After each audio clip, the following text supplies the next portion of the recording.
Hi, good morning, everyone, and welcome back to yet another interesting webinar by TeamLease. Continuing to the ritual we have of, having a webinar every Tuesday, 11 to 12. We have quite an intense conversation around views of experts. So this is our 32nd week. We have covered multiple topics over the last few months, from impact of COVID to putting India back to work. And our topic for today's discussion is creating formal employment and building agility through new workforce models. Before we start, let me just introduce you to our interesting panel of experts. Today we have with us Ms. Ruhie Pande. Ruhie is a seasoned HR professional who is passionate about coaching, leading HR transformation strategy and diversity. She holds an MSc in Industrial and Organizational Psychology from Birkbeck College, London. Ruhie brings with her more than 2 decades of exceptional experience of building and enabling engaged and capable people power across a diverse set of industries. In her career as an HR, she has worked with some of the best companies in the country across sectors, from financial services to real estate to fashion to information technology and FMCG. Ruhie currently leads the HR for Godrej Housing Finance, and prior to joining Godrej, she's worked with organizations like Godrej Properties, Kaya Limited, Marico, Reliance Brands, ITC Limited, Mahindra and Mahindra. So please welcome Ruhie on the panel. We also have with us Mr. Ajoy Salve. Ajoy comes with more than 20 years, 22 years of experience, again, working with diversified industries like L&T Infotech, Dimension Data, Siemens Information System, GTL Limited, so on and so forth. Ajoy currently leads HR function, and he's Senior Vice President, Enabling Function, which is for HR and Admin and Procurement for Xpressbees. Xpressbees, again, is one of the fastest growing logistic organization. So, welcome both of you on the panel. Thank you so much, Amit. Thank you very much. Thank you, Amit. Thanks, Ajoy. Yeah. So while we have a lot of experience, and I should say rather diverse experience among today's panelists, it would be quite insightful for all of us to hear from them. Before we move ahead, I would like to set some ground rules. I think as we move to the Q&A session, and I'm sure all of you, as we approach, to the session, we'll have a lot of Q&A. Please feel free to put all of that in the Q&A tab, which is below, instead of putting it in the chat box, because that's the one we will monitor to put all the questions together and subsequently respond to them as we move ahead. So without further delay, I would like to start with my first set of questions. And my first question, on the topic that we are covering, which is creating formal employment and building agility through the new workforce model, is so we have seen a number of new workforce models emerging over the past few years. And if we look at, I think the org structures are moving away from pyramid to concentric circles, where organizations have not only core employees, but they have people on short-term contracts, long-term contracts, apprentices, and now, of course, there is a buzz around gig workforce. So what's your thoughts on these new models and how they could shape up your industry, create more formal employment opportunities? So Ruhie, maybe we can start with you. A little bit about Godrej Housing Finance, and then of course your answer to the question, please. Definitely. Thank you very much, Amit, and very happy to be here and share my thoughts on the topic. Very relevant topic. In fact, the entire last six to 8 months has to that extent brought this entire people strategy, the HR team, much more into the forefront than ever before. And I am kind of very happy to see the way the HR leaders across the globe have risen to the challenge, adapted so quickly that businesses are already turning around as we speak, and the entire environment is moving towards a situation where more and more models of employment are getting experimented with, more and more jobs are getting created, right? So I actually joined the Godrej group about 4 odd years back as the CHR of Godrej Properties, and then 2.5 years back, got this opportunity to create something completely new. We were getting into a greenfield venture into financial services, and Pirojsha Godrej, our chairman, asked me whether that's something I'd like to do. I've done multiple experiences in HR, but mostly at scale. So whether it's a turnaround or an acquisition or a demerger or a merger, organizations have always been at scale. This was the thrill of a startup is what I thought, I wanted to get. And I was so fortunate that within the same organization, so you have a legacy of 125 years, you have the safety net of a group like Godrej, and yet you get an opportunity to create something completely new HR systems, processes, framework. And I kind of said yes immediately without thinking too much. And working with leaders like Manish, Pankaj, this industry, BFSI has been, I've never worked in BFSI, worked in real estate, FMCG primarily, and some amount of work in apparel and fashion. So it's been a wonderful journey. Coming to now your specific question around workforce models. Um, I think the pandemic to that extent, Amit, has forced a lot of these thought processes to leaders, to corporations, businesses, and thereby to the HR teams. Not to say that some of these models were not there earlier, but I was just reading some research because I was coming to this, webinar today, and I was seeing that a couple of years back, if you look at the current trends, the percentage of people working from home in across industries was highest in the tech and BPO.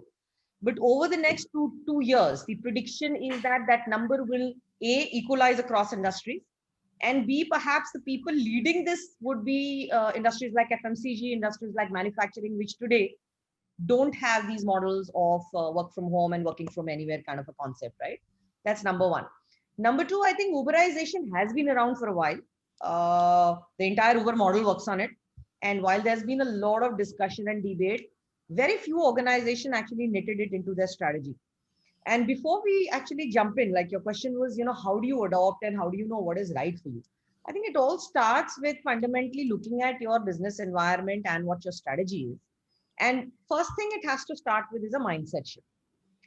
Because a lot of these strategies finally fail when push comes to shove and these actual interactions start taking place. So I've known of organizations who went ahead and said, okay, we'd like to hire, let's assume, a prototype of 50 gig workers, but ended up not giving those people mediclaim, looking at this as an opportunity just to reduce cost and a very one-way traffic, and thereby the model failed and these guys said, okay, Uberization doesn't work for us. So that's not the way it is. You have to really understand what is your strategy, how's your manpower looking like for.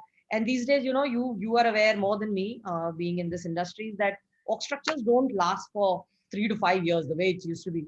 I remember a time, and I think I've been around for a couple of decades, makes me feel very ancient, but we used to have like some 7 years manpower structures, and those don't exist. A, you don't call them manpower anymore. And secondly, there's nothing for 7 years. Your business strategy doesn't last for 7 years. So how will the structure? So have like maybe a 1 to 3 year plan and start with a very end result in mind, saying, okay, year one, 20% of my jobs will be Uberized. It helps me provide better careers to people. It helps me have a flexible model from a cost perspective. And third is it also helps me save infrastructure cost. So how is that going to happen? Then the second question to be asked is, how is that going to happen? So suppose I say, and that's one of the things which we have been debating with, is that at housing finance, why do we need to look at sales traditionally? Across the globe, people are now selling real estate online. Godrej Properties, my ex-company, had like one of the best quarters in the time when COVID struck, and they did the sales digitally. So if that's going to happen, then where are my salespeople going to be? Can I get them from tier 2 cities, thereby also generating employability, creating flexible models, which are maybe, things like 80% work, 80% pay. giving an opportunity to get more returning women, train them, and then kind of weaving the strategy over into your overall manpower plan, because it won't only impact this. The moment you get a 20% Uberized workforce, it will have multiple implications on your learning and development strategy, on your talent strategy, on your inclusion strategy, how you communicate with people. So I think that piece, unless an organization gets right, going into what model works for them will not really suffice. So strategy, how do you want to approach it for 1 to 3 years? What's the end objective? And then getting all the other places or pieces of HR processes together. That's my view on this. Sorry for the long-winded answer, but No, absolutely. I think you bang on. I think and the traditional way of having a very long-term, structures and the way of this thing. In fact, anything which is permanent is becoming an antibiotic reaction, right? Nobody is looking at having anything permanent. Ajoy, coming to you, I think yours is a very fast-moving, dynamic industry. Uh, of course, it's dependent on so many external factors and your customers and the way it works. How do you see, uh, uh, the workforce models emerging, over a period of time for the industry, and maybe your thoughts. And if you can also give a small brief on Xpressbee, what you have been doing, I think that will be great. Absolutely. Thank you, Amit. And well said, Ruhi. I think logistics is the single largest contributor to the GDP of India. The contribution is 14.5%, which none of the other sector is able to contribute. So, and it will only increase because, for businesses to succeed and for our GDP to increase, logistics will play a big role in the development of the country. So, we are a 5-year-old startup running a revenue of around 1,200 crores and a profitable startup. So not many companies in India can post that. For a 5-year-old company with a 1,200 crore revenue and being profitable, that is a highlight of our organization. So we service around 13,000 pin codes in India. India has around 19,000 pin codes. And by next year, we should be able to do all the 19,000. So traditionally, it used to be the most unorganized sector, and majority of, it's a $150 billion industry in India, and it still continues to be unorganized, except for the 3 or 4 players who are now converting this into an organized segment. Majority of it, 80% of it still continues to be considered to be an unorganized. So there are tons of small players who do logistics business. It is very localized. Some of them are national players, some are regional players. So there was always a need for somebody to, look at this logistics industry and do an end-to-end provider of logistics services. So right from fulfillment to line haul, which is, moving goods from one state to another, to doing the last mile delivery. Like, for example, you order from Flipkart or a Paytm, and somebody from Xpressbees will come and deliver it to it. And then cross-border, so getting goods from across the border. So these, we want to be the end-to-end logistics player. So that's about Xpressbees and the industry. So traditionally, the world was always measured in terms of distance and in terms of time. But now it is no longer being measured in distance and time. Similarly, people were always measured in, in the corporate world, that how many hours are you going to contribute? Now, the concept is changing. It does not matter how many hours you're going to contribute. It matters what is the outcome that you're going to give. So initially, when we started off, we used to hire people on roll, all 100%. Currently, I've got 50% of my work, which is completely outsourced. And it will move to 70%. So the model of being employed on a fixed hour basis has now moved on to anytime, anywhere, and at will. So I'm no longer dependent on someone, Ajoy coming and working for me for 8 hours. Ajoy can choose that he's going to work only for 2 hours and do delivery of those shipments only for 2 hours. So he just has to be registered on our platform, and he can go pick up from one of our centers and go and deliver it. One. Second is, the traditional on-roll manpower has now moved to, so we are now employing college students, we are employing stores, we are employing channel partners, we are going to villages and looking at, petrol pumps who can help deliver. So we will reach the material over there, and they will deliver it to people can come and pick them up. So the whole model, the whole gamut of the way delivery used to happen, is now changing. So the concept of anytime, anywhere, and at will be the newer concept of the employment industry. So you won't need to go to office. Sorry to say, but Ruhie, your property business is at stake. You will have to figure out your models of engaging your property. So, yeah, that is the concept that is going to avail, Amit. Yeah, no, absolutely. I think, you touched upon a couple of very important points that, the amount of time that you spend. I mean, it's no more a fixed time kind of a job which any organization is today expecting. And from top to bottom, I think the expectation is really the output. So, I mean, actually, a lot of questions coming to my mind, honestly, with these points in your opening remarks. Now, maybe I'll link this up to the next question as to, still we are talking about flexibility of to be given to the manpower and output.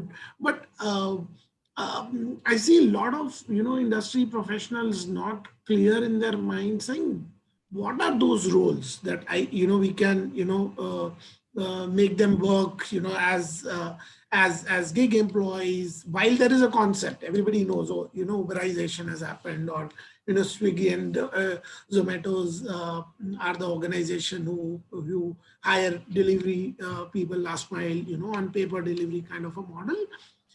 How industries will look at, this as a concept, or, which industry, which job role you think will be more aligned to these models? Maybe, Ruhie, if you can take up this question, I think that will be good.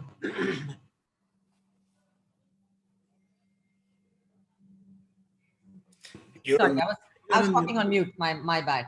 I mean, it's fantastic that Ajoy's company is like actually having these 50% gig workers, and maybe, post the webinar, it'll be good to pick his brains, because if there's a company which has actually done it, while all of us are still aspiring, it's really fabulous. So my congratulations, Ajoy. And strangely, by the way, the property sales have gone up because everyone now needs a good work from home arrangement. So I'm not sure if you know that people are now really looking at investing in good homes. So I think it's a bit of a win-win. And it's gone the other way. It's gone the other way. I was talking about corporate. I was talking about office spaces. Office space. Well, strangely, we also have a commercial business which I take care of HR for as well. It's a private equity arm we call it Godrej Fund Management. It is we've got 4 commercial properties, Godrej 2 being the first, and we've got 4 more. Strangely, the spaces are also getting leased out. So I really don't know who's doing what but good thing for us is everything is expanding, right? So which is good. Coming to your specific question, I think the most important thing, Amit, as I was telling you, is that one has to really spend a lot of time once, and I'm assuming Ajoy reached this 50% over time, and they reached it so well because, and they want to move from 50 to 70. That's an amazing vision to have. But the most important thing for us to understand is that which roles can technically be gig, right? Can have an apprentice model, can have people on contracts, or can have people who are Uberized. So I think that's very important. And there, I guess it's a trade-off. High human touch roles, high knowledge roles, where you want to own the IP, you don't want to lose the intellectual information.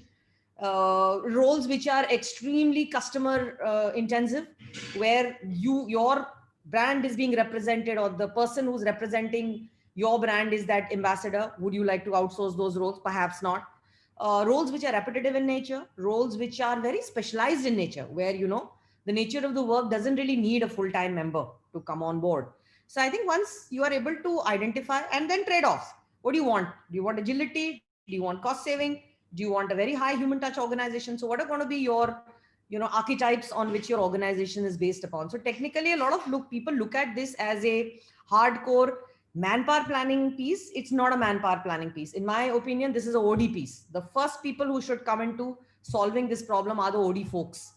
So your organization development people need to do a diagnostic, try and really understand each role, try and understand what are the unique roles, and then from that sample and pool, identify what roles could be leveraged. Now, gone are the times where only, for example, we have been speaking about the drivers in Uber, or the folks who deliver food. I think that's a very classic example. But I think gone are the days when that used to happen. Nowadays, people are looking at gig workers in strategy function, finance. I've hired gig workers in HR of late. The important thing will be to understand that how can you know which roles these are, and number two, how can you know that you don't want a situation where you start hiring gig workers for these roles and they leave you within 3 months, because then baby gets thrown out with the bathwater, and there is a predicament, and everyone declares that this model is not working. So in order to make it work, the first thing is to understand what you want. The second thing is also to understand, why should an employee join you? Why would a gig worker choose your organization over someone else? And I would say some of the really niche roles, for example, in design, visual arts, human resources, learning and development, right? Strategy, finance. These people they will go to an organization which treats them with a lot of respect, which gives them great benefits, which gives them job security. So, what are going to be those trade-offs? How will you treat these people? That's the second most important thing. Third would be, how can you create these models, go out there and build them into your branding? Because if Ajoy's organization already employs 50% of gig workers, there's a very high chance that gig workers will want to join him, rather than joining some organization which only has 5% and you're hearing horror stories. So I'll give you small examples, and this is where, these things don't work. This is actually where the culture stems in and takes over manpower models, which are very, very left-brained and analytical. But what really kills them is this entire thing, which we call fuzzy, which is actually the culture. So I joined this organization, and as the CHRO, and the day one when I walked into my HR section of the organization, I saw a lot of people sitting outside, and the person who was with me introduced me to a bunch of them, and like, oh, this is that, and I met them, and then I continued my life. And then slowly I started realizing that right outside my office, there was this large bay, people I knew. There was also a bunch of maybe 15-20 people sitting on the other side who seemed to be doing some work for my function, but I really had no clue who those guys were. When I asked my team that, who are those people and why are they like sitting there? I was told that, why? Oh, they all work for HR, but they're temp. So, so this is not the mindset which is going to get you anywhere with gig workers. If you want gig roles, you have to create careers for them. You have to ensure that they come to you and stay with you. And that's where culture will come in. Third would be, the kind of security and benefits you can give to gig workers. For example, across Godrej, we've just revamped our overall policy on how we look at consultants. We are now doing things like performance appraisals. We are doing things like giving them medical benefits. Because you don't want them to come in and say, I am the lesser of the mortals here. Here is this permanent workforce, which is favored by the organization and I'm just like a temporary person. I don't know what's going to happen to my job. You won't get the best. And if you won't get the best, your model won't work, right? Last but not the least, it needs a mindset shift from leaders. So leaders get people from outside towns, and it's happened in the last 7-8 months. We kind of said, okay, let's break the organization to roles which can be only from office, which can be done from anywhere, or which are hybrid. Now, having identified, first of all, no one identified roles which can be done anywhere. Everyone thinks that we have to come to office. Everyone thinks that, okay, worst comes to worst case, 2 days office aa jana, as like a huge favor to the organization and the HR team and wanting to look very cool and forward looking.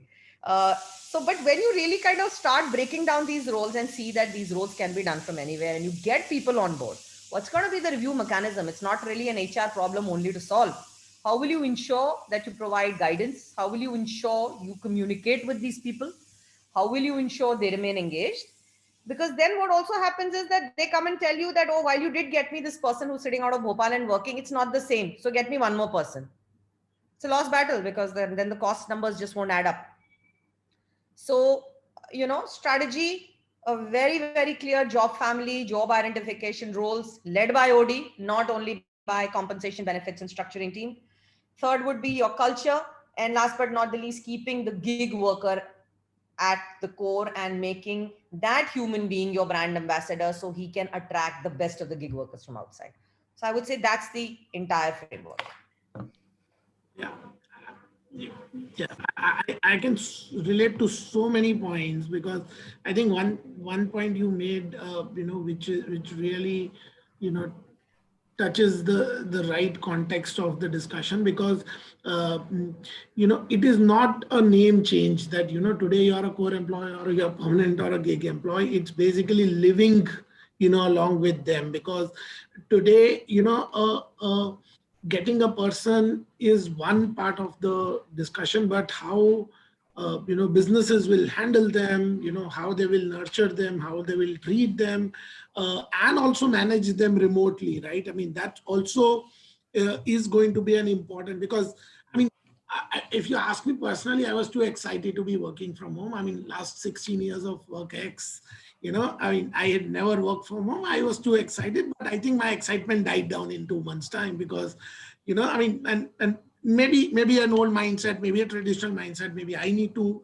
change. But I, look to have my team in front of me.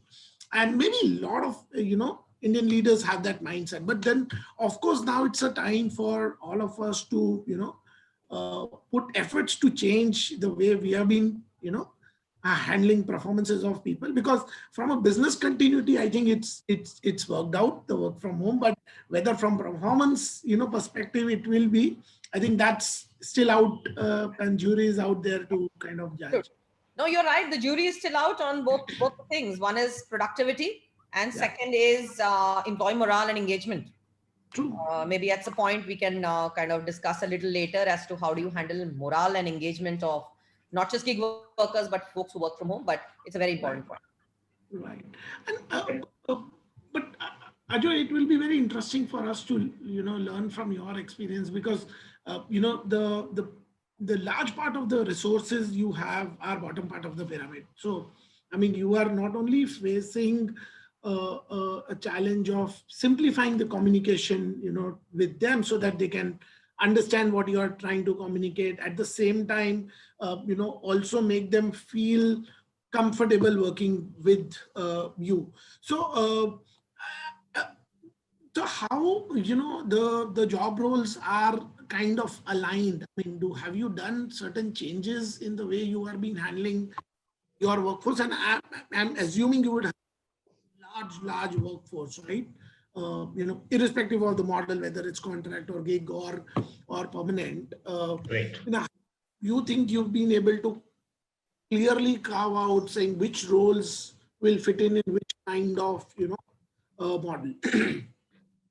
So Amit, clearly I think it's more to do with the mindset, as pointed out by Ruhie. Who thought that pre-COVID days and once COVID hit us, the call center business can be done from home. We used to force people that we need you in the office and everybody has to be compulsorily present. You have to clock the number of hours. with COVID, with the lockdown, overnight, we moved the infrastructure to people's home. And this happened overnight. So it needed a COVID push to change mindset of people. Just imagine if we would have done things proactively, the amount of infrastructure that is required, the amount of bandwidth that is required to measure things, that would have been a cost saving right from day one. Yep. But it's primarily because of our mindset. And I don't think so. While yes, I have got 25,000 people, servicing across the country. But the majority of them currently are at the bottom of the pyramid. But I have also started experimenting with hiring techies and with hiring, a couple of vertical heads who are on an output based with us. So to answer what Ruhie talked about is we are extending the same kind of benefits. There might be a percentage less or more, but so for example, when COVID started, we took a COVID insurance for all our folks, which included the outsourced people. So all the channel partners, all the store people, all our off-roll employees, everybody got.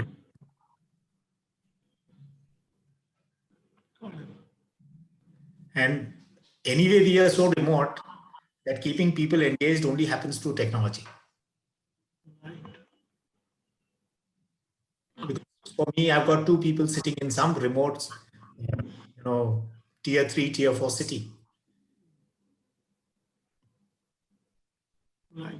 It's impossible to do a physical interface. Right. Yeah, I'm sure at the scale that you currently operate, I think, maybe for you to have an HR bandwidth to do employee engagement across, the length and breadth of the country possibly is not something that's scalable.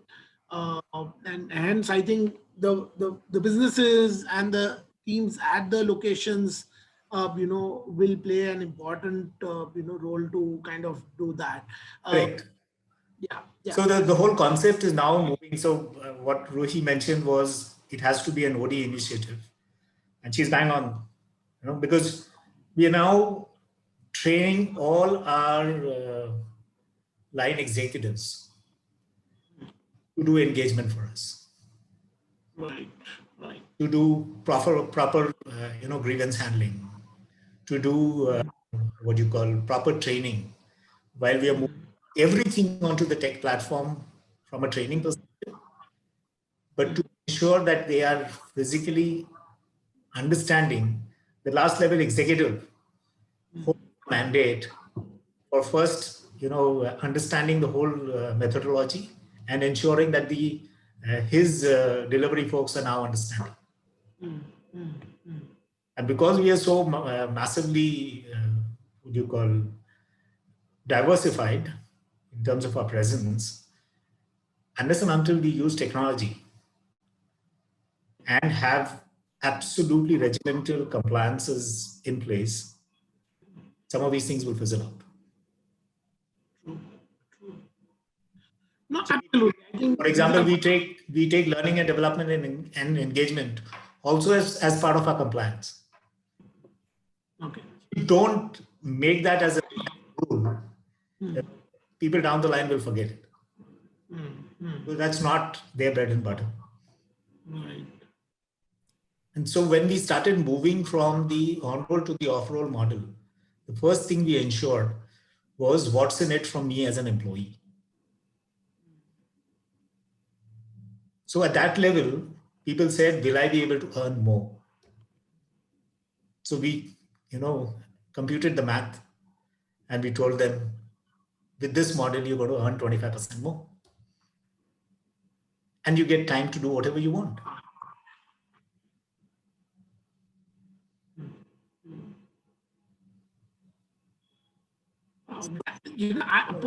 It's a change in mindset. Right. I'm sure there will be some roles which are like statutorily mandatory, and, Right. which have a lot of confidentiality associated with it, which will need to be in-housed. But principally, I think 80% of the roles can be outsourced.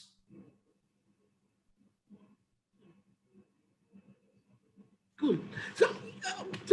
Ajay, I mean, personally, I'm happy, with one of the statement that you made that, uh, you know, from moving from core to a non-core, this thing, what is in it for them from an employee perspective, and possibly they have a potential to earn more.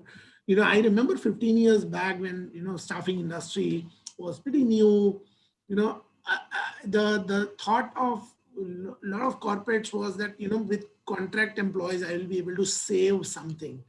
While personally I never got aligned to that thought, because people are the same. A graduate or a non-graduate will eat the same amount of food, this thing. So the minimum wages would remain same irrespective of whether he's on roll or off roll, right?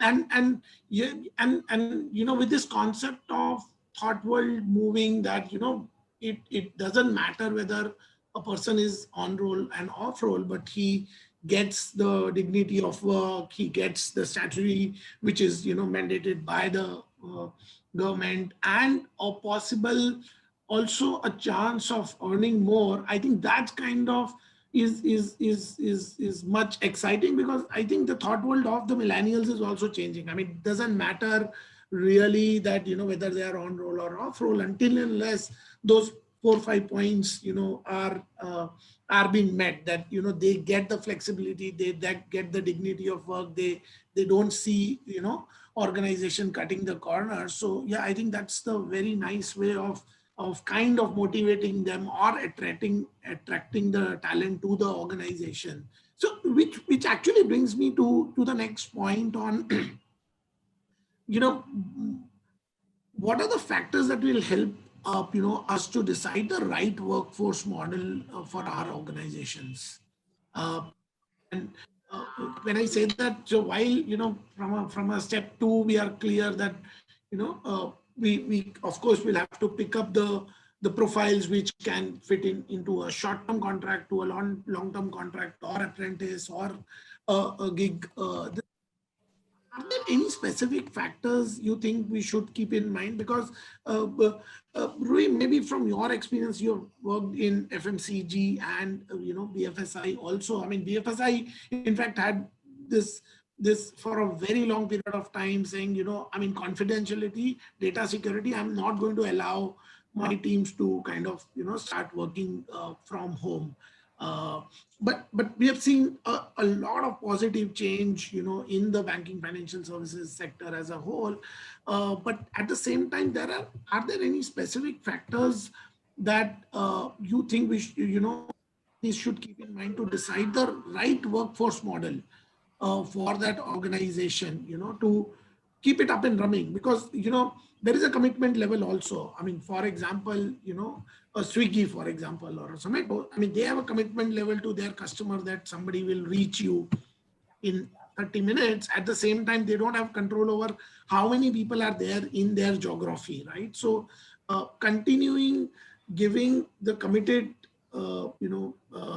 solution to the customer, at the same time, how do you get the commitment level from the people who are on the gig model, or different models? So Yeah. what's your take on all of this? Yeah. No, so I think I alluded to this in a couple of, I think, questions back. Definitely, this has to be very thought through, Amit. And like I said, that which roles eventually can be you looked at as working remote, and out of those working remote roles, how many would you then want in gig, how many would you want in apprentice, short term versus long term contracts? I think a lot of that would depend on the roles itself. So you'll have to really understand what is it that you want. Are these roles repetitive? Do you want agility over the human touch? We discussed that. IPR, which is very critical in organization, in FMCG specifically. What roles have very, very strong IPRs? Where do you have knowledge for example, gig workers working in roles where there's a lot of confidential data available is, in my opinion, not a good idea to have. research and development roles in compliance, strategy, where uh, what is very fundamental to the organization is exposed to those set of people.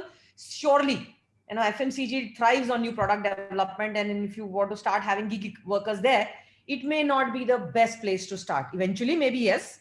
I agree with Ajoy that I think barring 20% of the roles in an organization, 80% can definitely be looked at as a gig. But what are going to be some of those roles which you will not? And then secondly, also to try and understand that now that I have identified that this role should be a gig role, hypothetically, let's assume I say 50% of human resources. Again, not a function which is very gig. But let's assume today have a vision, it should be outsourced or we should get gig workers. I want really good quality people, but I want to kind of maintain my costs. I don't want to get into managing years of people in the long term in that sense, which is the career ladders, but more managing careers which are boundaryless for these people and more giving them very enriching projects. Having done that, then I also need to see what's the quality of talent available there. I may want that roles in treasury should be hypothetically outsourced, but is there enough quality talent available before I kind of start jumping into these conclusions. So roles, what do you expect out of each roles? What's going to be the trade-offs? We did time earlier. What's the amount of talent available? And there are certain roles to that extent, Amit, which do fall under compliance, and you can't technically have gig workers. And BFSI is a very strongly regulated industry as well. Where even the RBI or the governing bodies would tell you that these roles have to be people within the organization. So obviously those definitely, I mean, one should not, one should err on the side of caution rather than outsourcing these roles. I also saw a question in the chat about compliance and statutory, but it's very limited. I think apart from some 5% of the roles in an organization, even in a regulated industry like BFSI, 95% can still be outsourced. You will need to look at modalities, and specifically in this industry, you will have to have a very strong tech platform to look at data security. When this pandemic struck, a huge amount of banks had no option. Ajoy referred to that call centers kind of became remote. Today, when we started our business, our call center is completely remote. But how do you look at data security? What kind of customer data will be available? And how much of this customer data can actually be changed by people sitting across the table, though? That's one of the things. Second thing, I would say that one of the things I still don't have an answer to, and I'm still toying that in my brain, and maybe Ajoy and you can share your views on it. How do you look at gig economy workers in leadership roles? Because what you expect your leaders to do are two things. One is to run their functions and bring a core skill to the table, and also manage culture, manage their teams. Can a gig worker be in the place of a line leader? I don't know. And as we are evolving, again, Ajoy mentioned the fact that they are looking at engagement as well as learning and development as a compliance. That's a brilliant thing to do. Because when we look at compliance, we'll look at, okay, Provident Fund was given, we factored in gratuity, did we give enough leaves, etc. But I think getting engagement, getting learning and development into the frame is a fantastic idea. So if those are core pillars which you already have, can you potentially even look at your first line of leadership being gig workers? So the way we look at it today is there's a bunch of gig workers, 50 people, but the person managing it is always your internal employee. Can we potentially move and provide these people careers that you are in a gig economy? We've given you all the best security measures. You are a great person. We are paying you well. And we also think that if you are interested in managing teams, here's what we can give. So I don't have an answer. I think it's something which we're still toying with. That would be another thing. Last but not the least, financial compliance in some roles comes into play.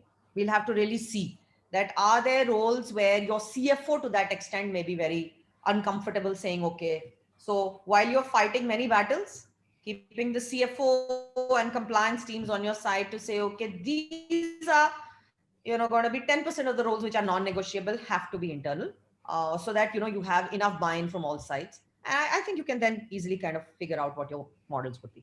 And let me say that that these will change.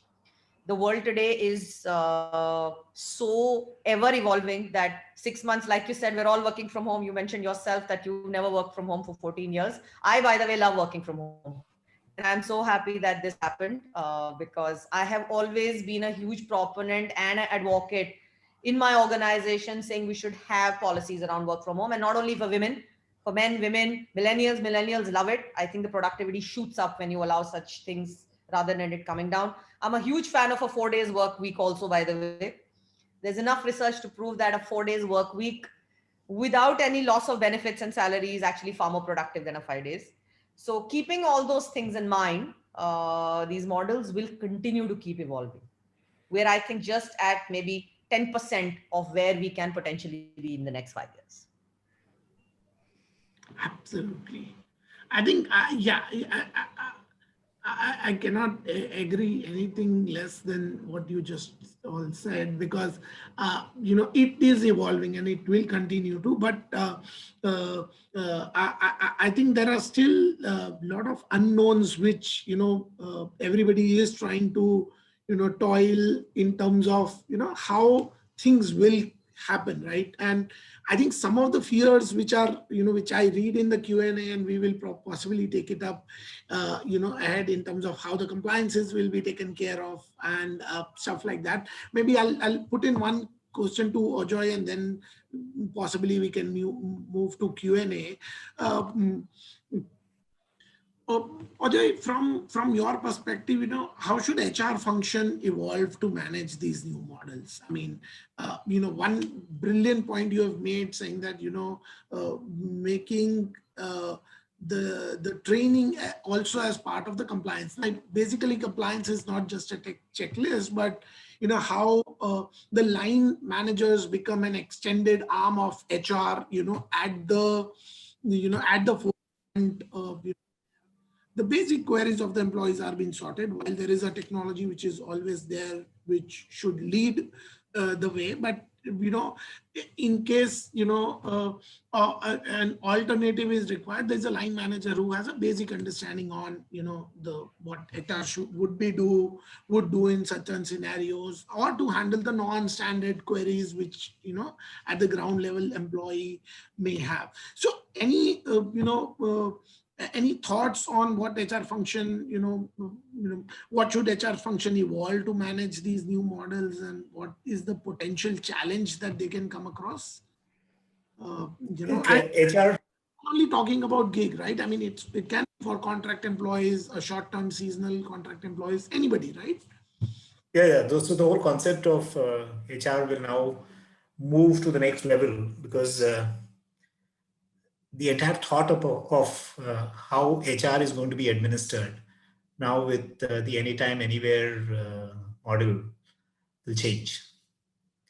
And, currently people were going by the book of, what we have learned in management schools, or what theories have been practiced by management gurus. But all that has changed, in the current times. You didn't need to worry about time management. Over the last 9 months' time, how many of us are actually worried about is Amit clocking 9 hours? So those worries are bygone. Right. Now the concept is, how do I engage more with Amit? I ensure that Amit's productivity increases. How do I ensure that using technology, I'm able to drive more benefits from the current workforce?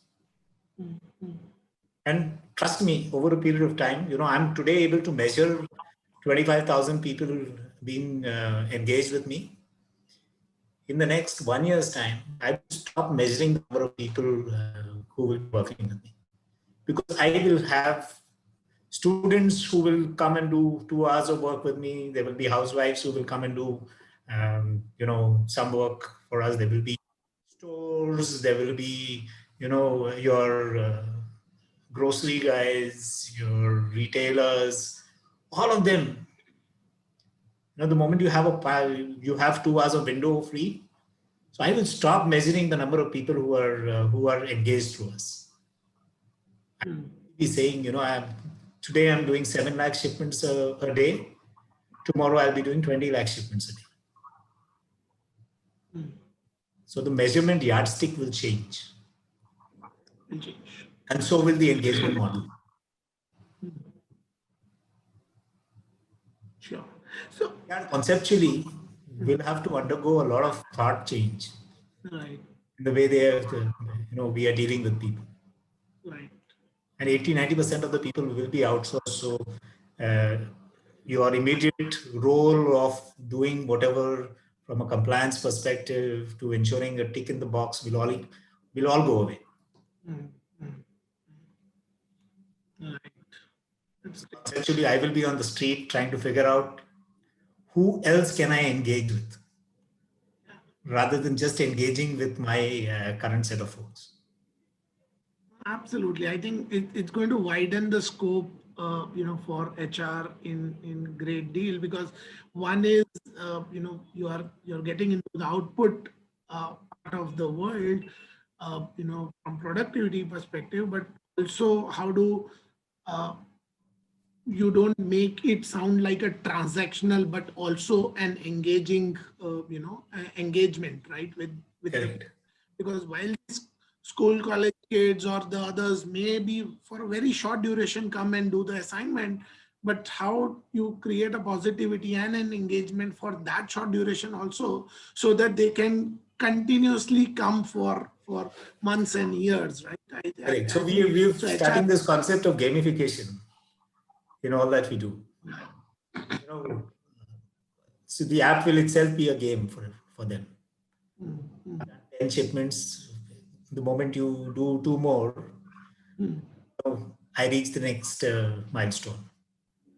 So how do we enable those kind of gamification is what we're working. That's absolutely great thought.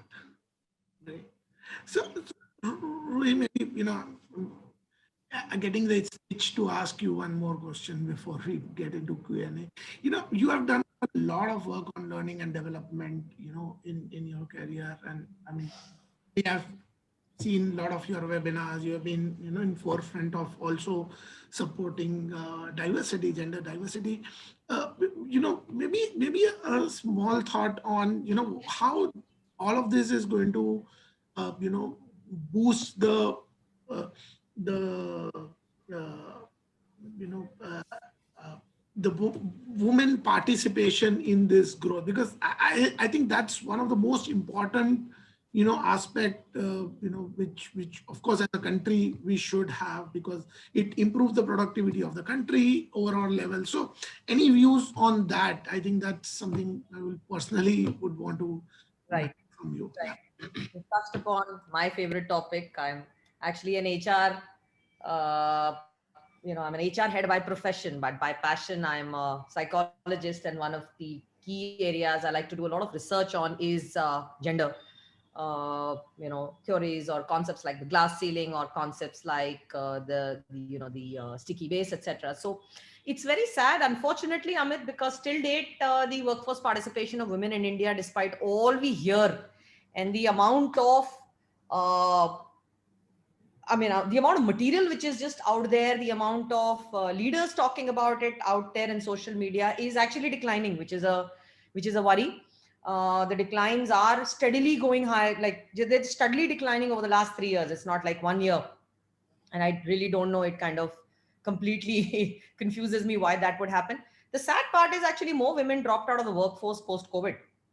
Uh, and yeah, and that number is stark, and that number continues to the difference between men losing jobs and women losing jobs is almost to the tune of about 40-50%. I don't have those statistics and data, but there's enough material out there, and it is happening due to multiple areas. One, there would be perhaps a higher need on women to double up for their home challenges or home responsibilities, and perhaps that's one of the reasons they are dropping out. Second could also be, now that there is so much of cost pressure on organizations, and when they're kind of trying to look at who to hire, more biases are coming into place than they would ordinarily. So there are 3-4 theories. Jury is still out. There's a lot of material which proves the statistics, but there's not enough research data which actually talks about why this is happening.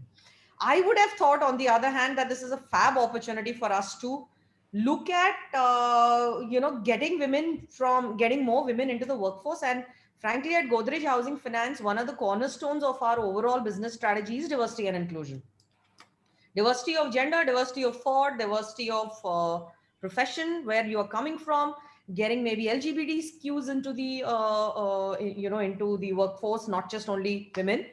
Because as a group, we also work a huge amount of, we also work equally along with the LGBTQ community to try and get them into the workforce. While, we are also doing a lot of work around gender.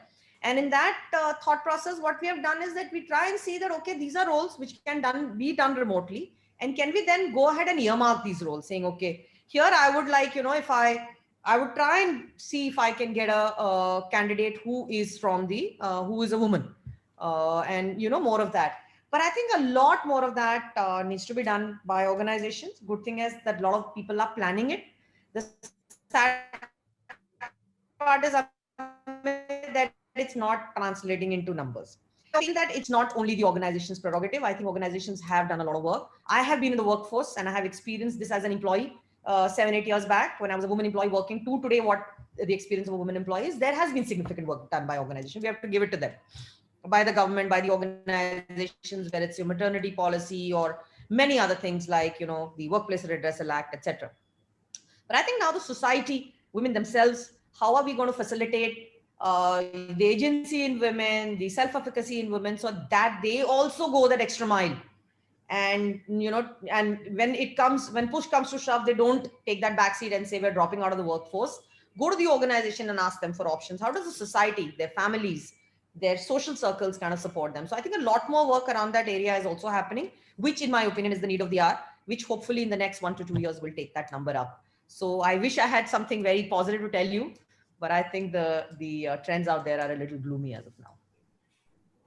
I mean, more power to you to kind of, I know it's moving mountains, but I'm sure we will reach, positively somewhere. Maybe there is a lot of notes that we can exchange, and I can talk to you of this webinar. But, in paucity of time, let me just quickly get onto some of the, interesting questions which have come up. And if any one of you would want to try and, to share your views on it. So I'm just reading it out. So would you recommend to look at a different talent pool for temporary and contractual staff hiring? Or in long run, do you see various talent pool merging into each other? I think I will take that up. Yeah, please. The world is going to be open for hiring from anywhere. So there's no point in restricting your talent pool. True. It will definitely depend on the kind of organization that you are. But I don't think so, it's going to be a restriction.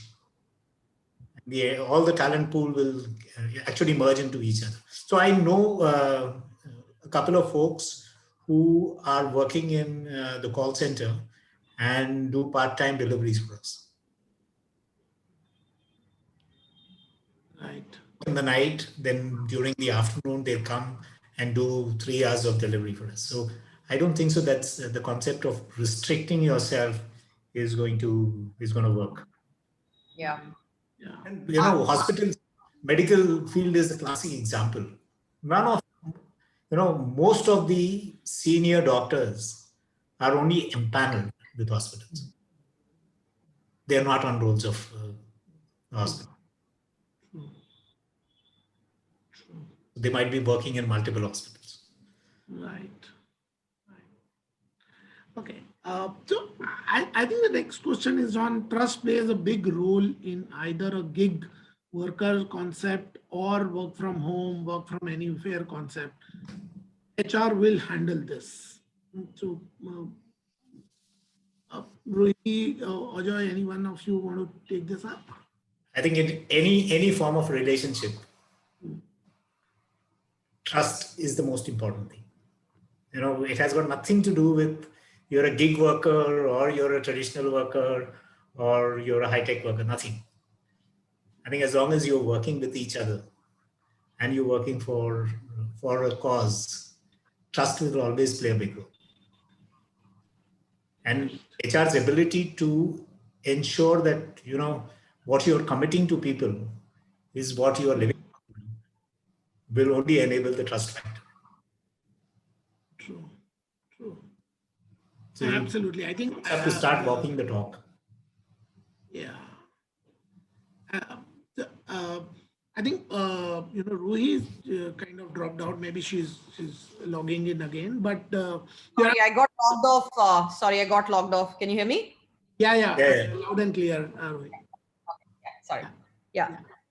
Good. So I I lost think, the last few seconds. yeah. So Ajay was in fact answering the point on trust plays an important role in either a gig workforce concept or work from home, and what are the things HR should handle, or look at focusing to handle in such scenarios, right? I mean, Yeah, absolutely. that, yeah. Absolutely. Yeah. So I think, we referred to it some time back. And before I move to that point, I really particularly liked what Ajoy was just mentioning about doctors.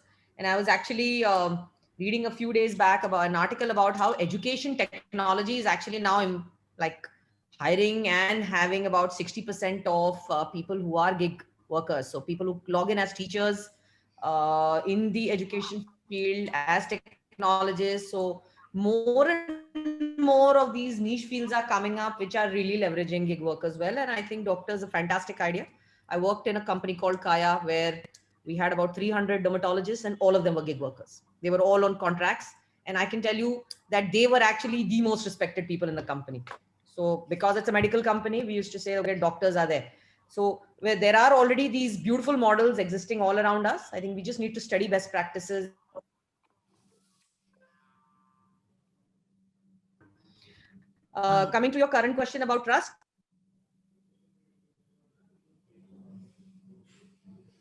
Ruhi, we are missing you in between.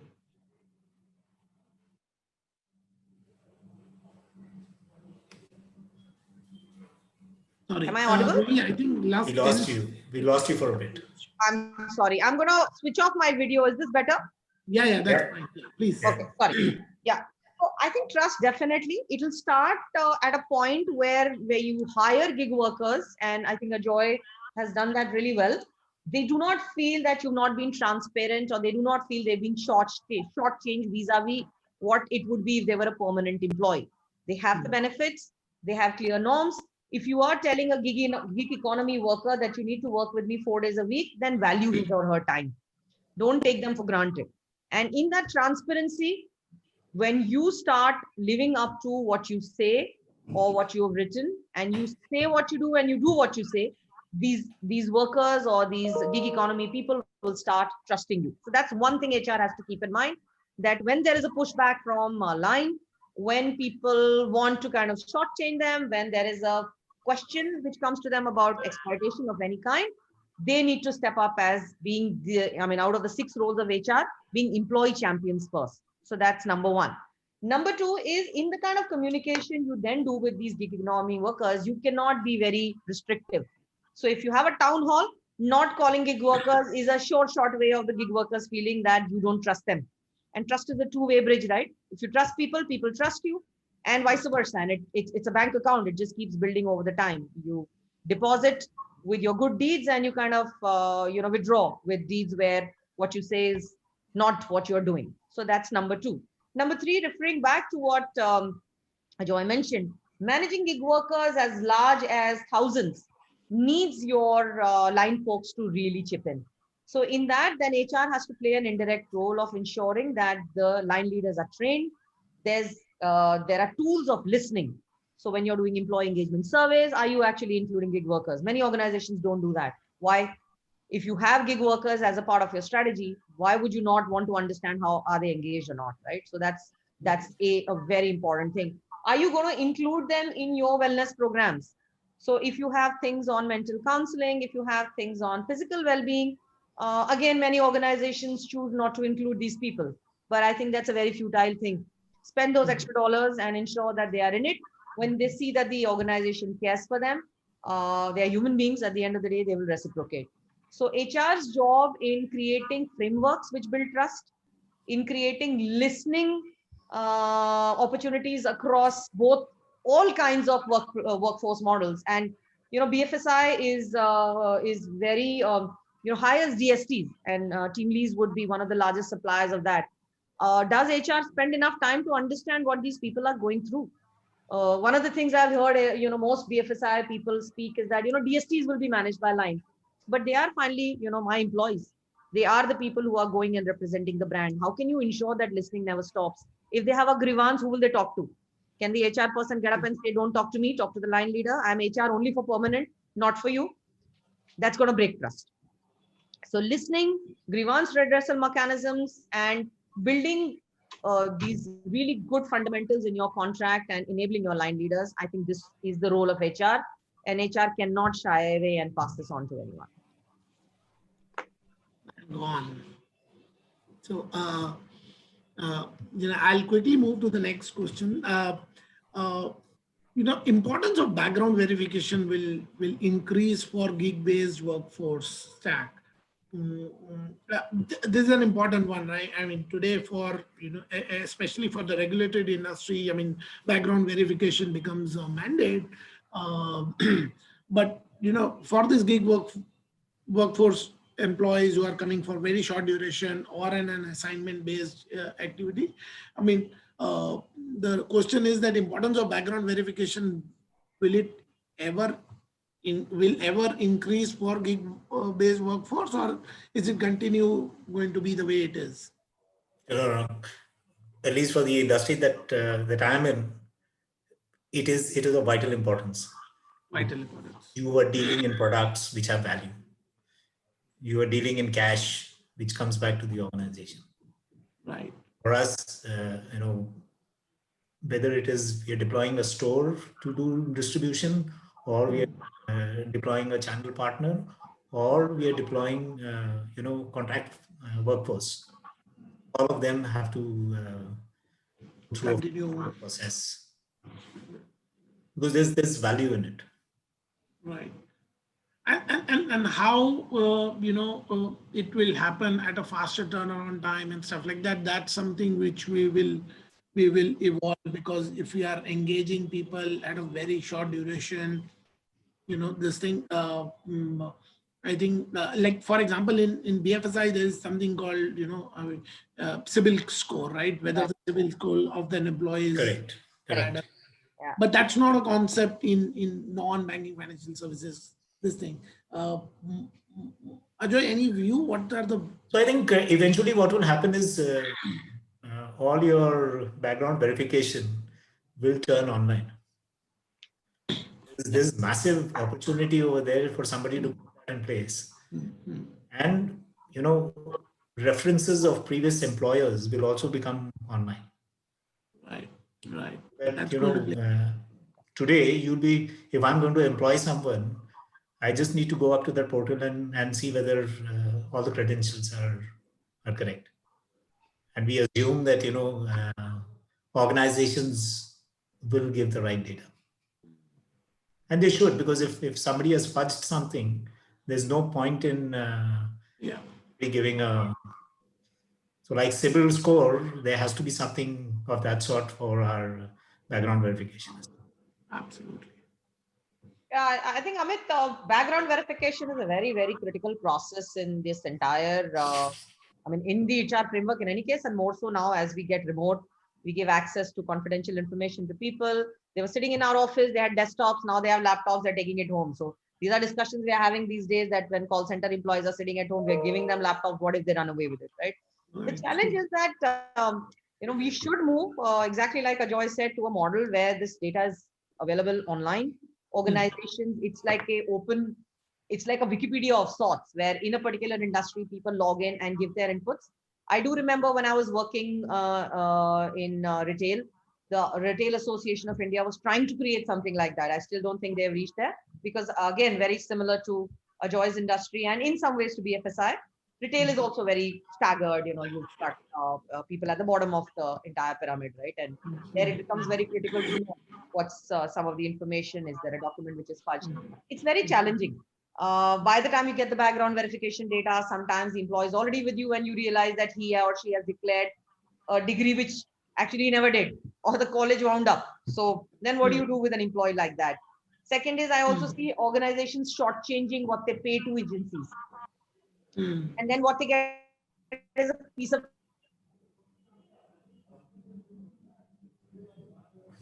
I would say that it's one industry where a lot of vendor development can be done.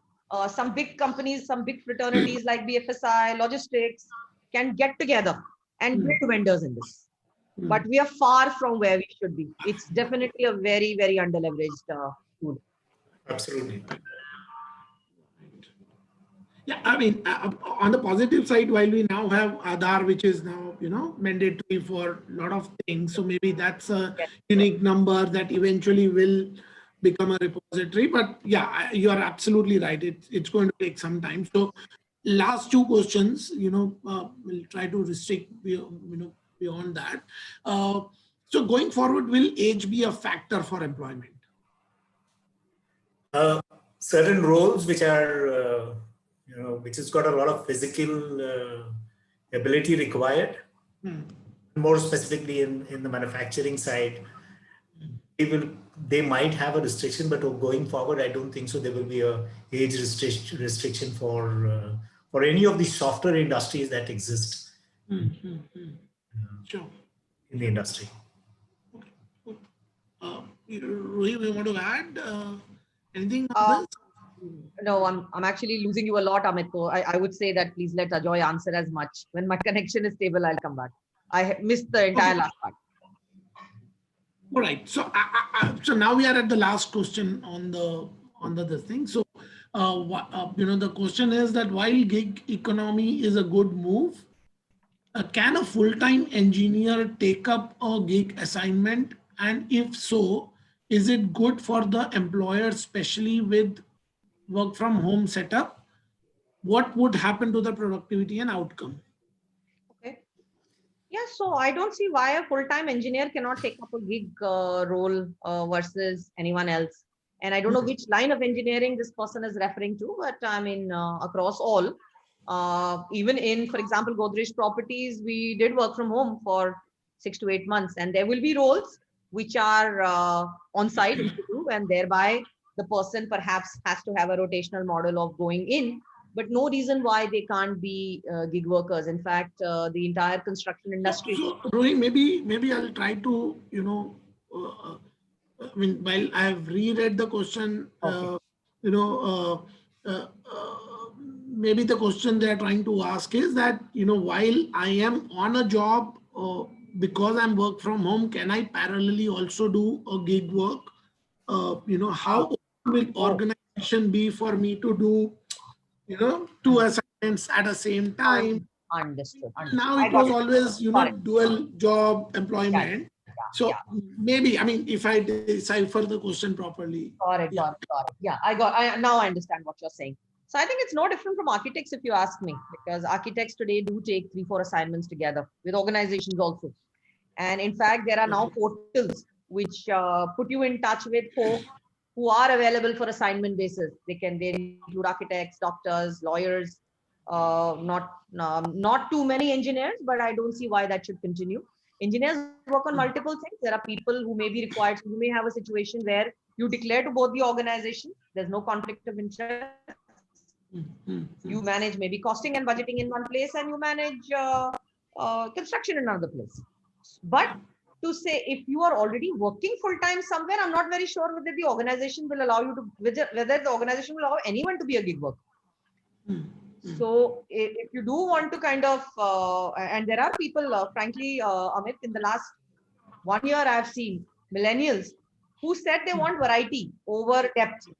And people from visual arts, people from communication design, people from architecture have to that extent taken left our organization and said, we want to work with 4 companies at the same time. And it's absolutely possible for engineers as well. There are companies, by the way, where you can actually apply and they will enable you to do so.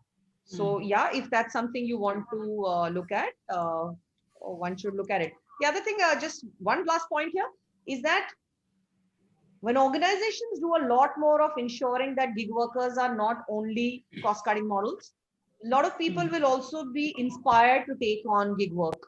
As on date, I see a huge amount of hesitation in people's minds to take on roles and also to look at those as careers. So even if people take on roles which are gig, they leave it very fast the moment they get a permanent role. So organizations are also left feeling that this person will come and go away. But I'd also encourage people to give it enough time and really see if that's their cup of tea. So yeah. I think You're right. organizations would have a role to play. Yes. Because we always believe that you can only be in single employment. Yes. We Absolutely. never thought that if you are doing a particular piece of work and you want to do something which you're more passionate about and will earn money out of it, you should be allowed to do. Absolutely. Right. Absolutely. Yeah, I remember many years change back from we an used organization to, perspective as well. sorry. No, I said there has to be a mindset change from an organization perspective as well. Right. No, absolutely. You're absolutely right.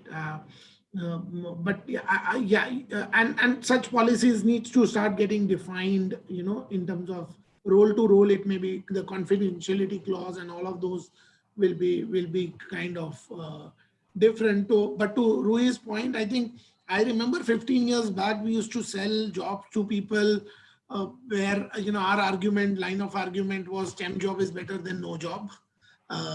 We have come a long way, I think, because that point of time, everybody wanted permanent job, government job, and, that was the mindset.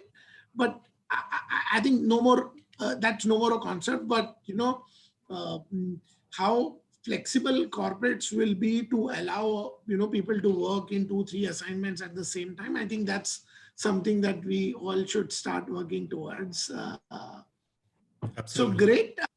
Uh, thanks for taking out time, Ruhi, Ajoy. It was amazing to have you, and what a wonderful insights that we've been able to get.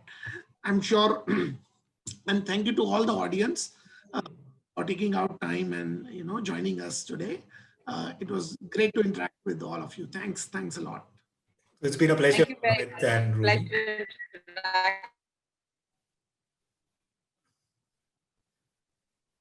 So Amit, Going around. pleasure. So very sorry. Thank you very much for organizing this. Thank you very much. Thank you. Thanks a lot. Goodbye. Thank you very much, Amit. Thank you. Goodbye. Thank you. Thanks, Ajoy. Bye, Ruhie.